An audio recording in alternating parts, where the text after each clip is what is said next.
안녕하십니까. 오늘도 유쾌한 하루입니다. 안녕하세요. 본인 소개 먼저 부탁드릴게요. 네, 안녕하세요. 저는 이번에 더불어민주당 천안시 제11선거구인 쌍용 1, 2, 3동 출마하는 엄소영입니다. 뭐 특별한 본인만의 라면 끓이는 레시피가 있다고 하셨잖아요. 네, 있어요. 라면은 보통 뭐 파는 많이 넣고 끓이시죠. 그런데 제가 한번 끓여볼게요. 네, 우선은 물의 양을 평상시에 만약에 500ml 정도 넣는다면 조금 더 넣어주셔야 돼요. 왜냐면 저는 오늘 소개를 한번 드리면 미역이에요. 미역인데 미역 라면 나왔죠. 한번 보여드릴게요. 네, 미역 라면이 나왔잖아요. 그런데 사실 미역 라면 좀 맵지는 않아요. 그래서 저는 사실 라면 끓일 때 항상 이 미역을 넣어요. 왜냐면 평상시에 미역국을 잘 끓여 먹지 못하잖아요. 그죠? 생일 때나 먹고 하니까. 그래서 미역을 먼저 넣어요. 그래서 물을 좀 더 많이 넣습니다. 네. 그리고 수프를 넣으면 제 느낌인지 몰라도 물이 좀 더 빨리 끓어요. 미역국 끓이실 때 마늘은 넣어도 파는 넣는 거 못 보셨죠? 네, 아무래도. 그게 음식 궁합이 안 맞아요, 사실은. 그런데 어쩌다 먹는 라면 자주 먹지 않잖아요. 그런데 국물 맛은 끝내주게 좋아요. 그래서 저는 살짝 파를 넣어요. 그래서 이렇게 넣어서 한번 볼게요.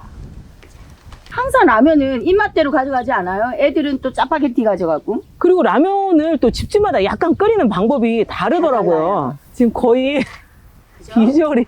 비주얼 끝내주죠? 네. 물이 약간 그거 하면 이렇게 조금만 더 넣으셔도 돼요.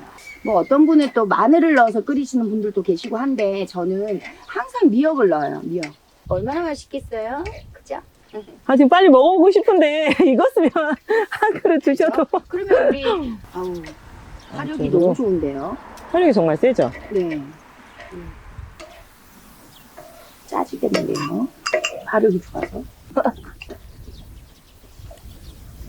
이렇게 퍼주셨어요. 한번 드셔보세요.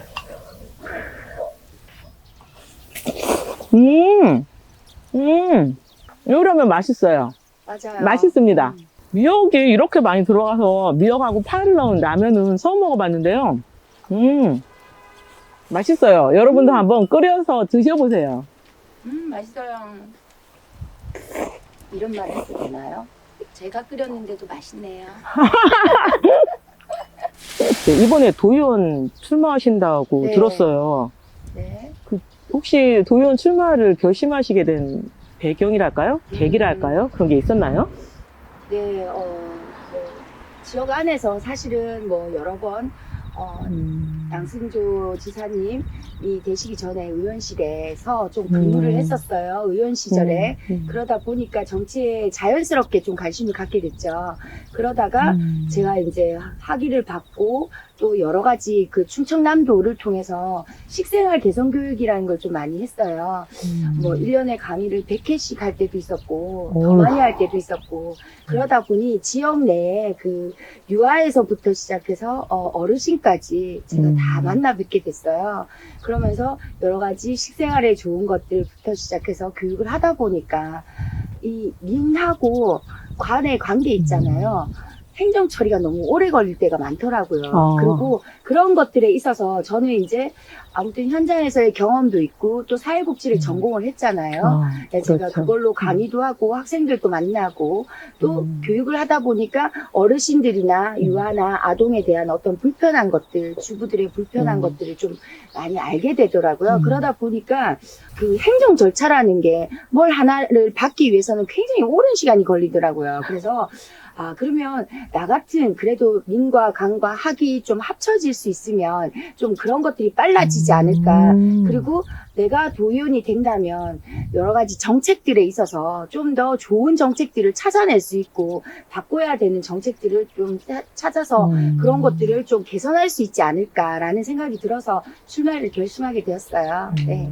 대학 강단에 서셔서 네. 학생들을 가르치기도 하고 네. 그리고 식생활 네트워킹을 통해서 실제로 네. 어르신분들, 0세부터 어르신들까지의 먹거리도 책임을 져 보시고 네. 직접 몸으로 일을 하시다 보니 그 안에서 느꼈던 어려움이 있었다. 그런데 그렇죠. 그런 행정적인 부분들을 좀 더 빨리 불필요한 부분들 배제하고 하는 부분들에 대해서 직접 나서야 되겠다라고 생각을 하셨다는 거네요. 그렇죠. 네, 사실은 출마를 결심하기까지 좀 많이 고민도 많이 하고 했었는데 그래도 저는 이제는 조금 저 같은 제가 또 뭐 식생활 교육뿐만이 아니라 뭐 퍼실리테이션이라고 하는 원탁 토론회 같은 걸 좀 진행을 많이 했어요.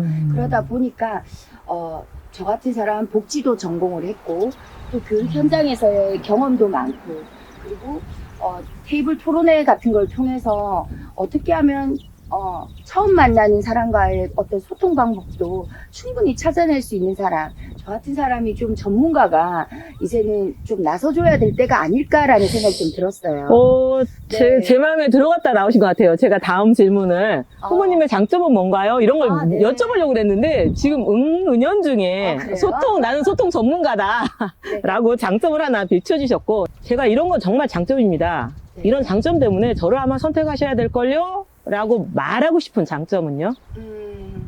저는 지금 현재의 정치가 소통의 부재에서 오는 거라고 생각을 해요. 저는 저의 가장 큰 장점이 그겁니다. 예를 들면 처음 만난 우리 하루 씨랑도 마찬가지로 어떤 걸 이 사람이 필요로 할 것인가, 어떤 생각을 하고 있을 것인가에 대한 고민들, 그리고 문제를 어떻게 해결해 가면 가장 좋을까. 그리고 여러 다양한 사람들이 존재하잖아요, 저희 사회에. 근데 그분들이 각각의 개성이 있어요. 그러다 보면 그 사람을 통해서 이 사람이 원하고자 하는 게 무엇인가에 대한 고민을 조금만 하고 타인을 배려한다면 그게 보여요. 그렇지 않아요? 그러면 그거를 해결할 수 있는 방법을 찾아낼 수 있어요. 그런데 지금 우리 사회는 굉장히 집단 이기주의 사회이지 않을까라는 생각을 좀 해요. 그러다 보니 나를 내세우는 사회가 되었잖아요. 그죠? 그러다 보니 저 같은 사람이 좀 필요해서 우리가 함께 갈 수 있는 공동체 사회를 만들어 갈 수 있는 게 제가 가진 장점이지 않을까라는 생각합니다. 이 불통의 사회에서 나는 소통을 이끌어낼 수 있는 사람이다. 네. 그리고 또한 세대를 아우를 수 있는 사람이고 누군가의 장점을 끌어낼 수 있고 누군가의 필요를 들여다보는 사람이다. 가장 중요한 장점은 이거라고 말씀해 주신 것 같아요. 어떤 게 안 되면 그게 이래서 안 된다라는 것보다는 나는 이래서 안 되는 것을 이렇게 해결하겠습니다. 그렇죠. 그 해결 방법을 찾는 사람입니다. 라고 네. 말씀을 해주신 것 같아요. 한마디로 해결사죠.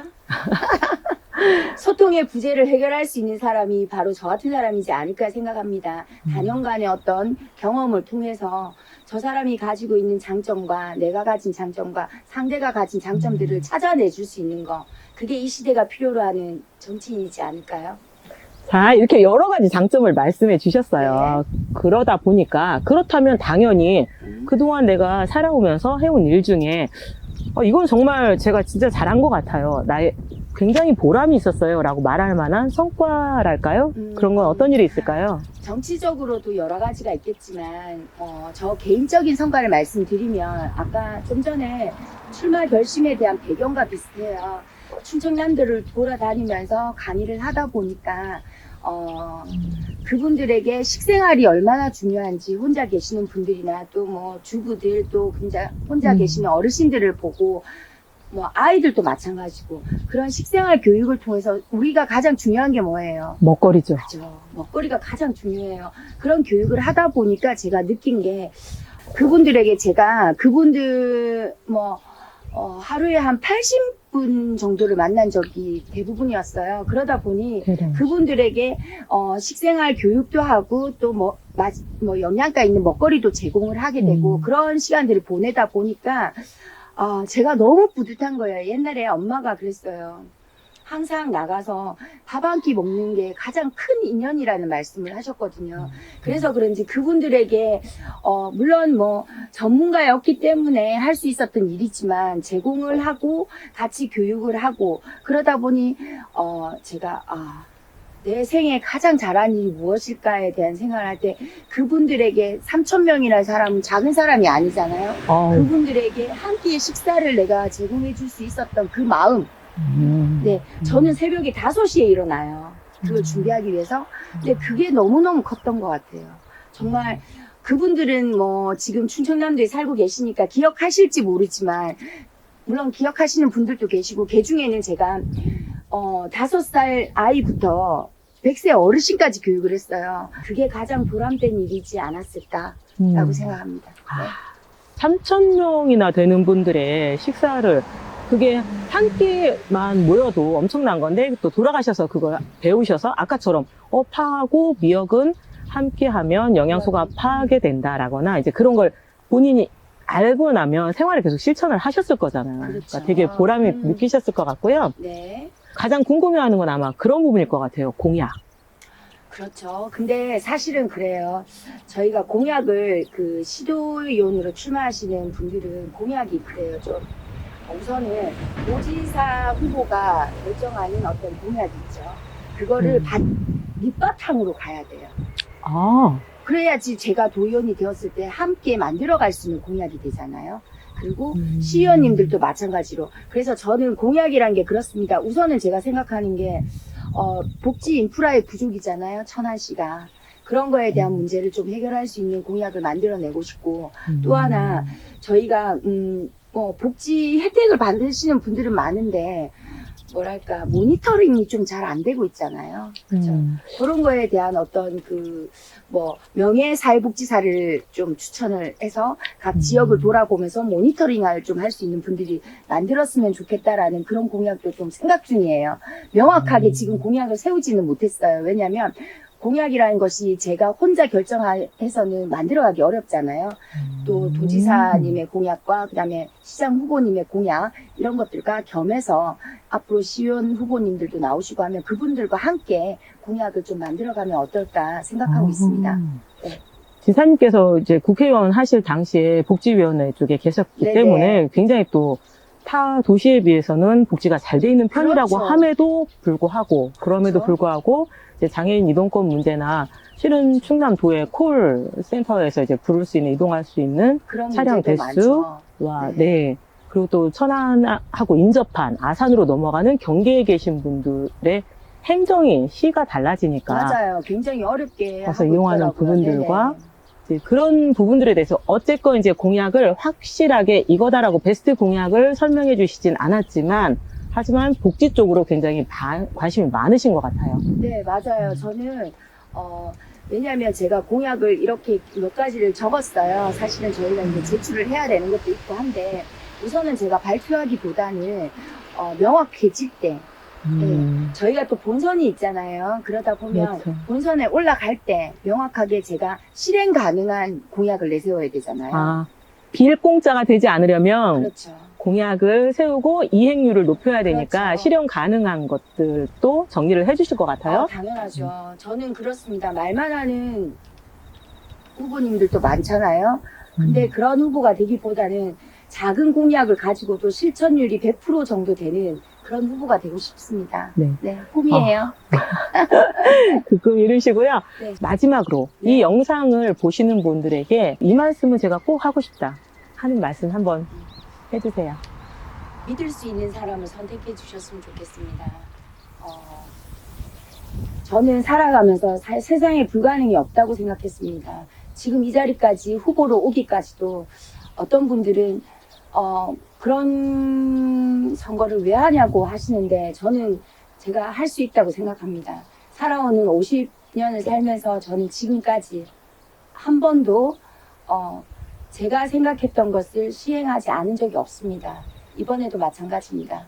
전 할 수 있습니다. 꼭 믿을 수 있는 후보를 선택해 주셨으면 합니다. 고맙습니다. 이상으로 엄소영 후보님과 이야기 나눠봤습니다. 고맙습니다. 고맙습니다.